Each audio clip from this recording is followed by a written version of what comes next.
Iranians have been telling the BBC about the impact of the regime's brutal crackdown on anti-government protests. One man described treating his own gunshot wounds because he was too afraid to seek medical help.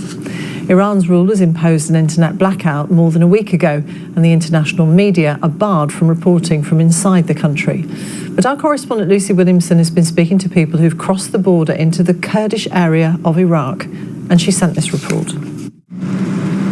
Iran has shut down the internet, but its borders are open.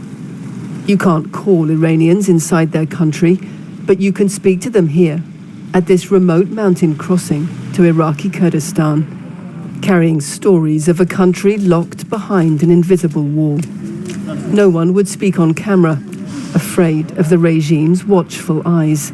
But one man with injuries on his face told us he was shot at a protest in Alborz province last week.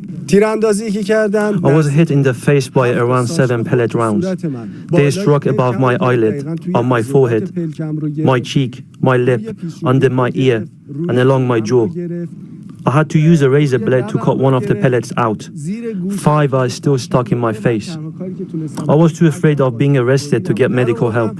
Iran's security forces had crushed protests in his own town, he told us, but some in other areas had continued. Demonstrations were still continuing in Fardis, Malard, and some areas of Tehran. My friends were there.